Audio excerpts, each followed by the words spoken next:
Hello UPSC warriors, ready to dive deep into LAXMIKANT's chapter on Parliament? Let's test ourselves with some crucial questions. First up, name the three kinds of funds provided for the central government by the Constitution of India. That's the Consolidated Fund of India, the Public Account of India, and the Contingency Fund of India. These funds are the financial backbone of our government. Next question, how can funds be appropriated out of the Consolidated Fund? Funds can only be withdrawn with the authorization of Parliament through an appropriation bill. This ensures that public money is spent judiciously. Moving on, what is credited to the Public Account of India? This includes Provident Fund deposits, judicial deposits, savings bank deposits, departmental deposits, and remittances. And yes, payments from the public account can be made without parliamentary approval. Now, who controls the Contingency Fund of India?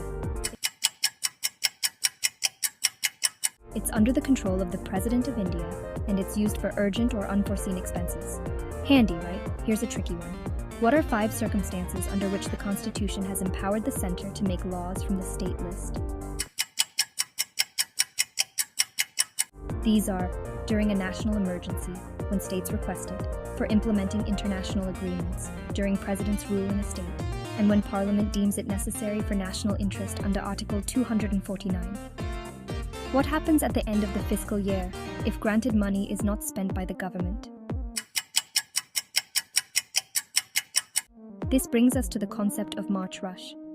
Unspent funds lapse and must be returned to the Consolidated Fund, often leading to a rush to spend in March.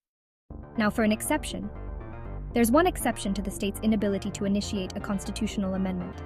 What is it? States can propose amendments to abolish or create a legislative council. On to the judicial powers of Parliament. Parliament can impeach the President, remove judges of the Supreme Court and High Courts, punish for breach of privilege or contempt, and judge the qualifications and disqualifications of its members. How is the Rajya Sabha unequal to the Lok Sabha?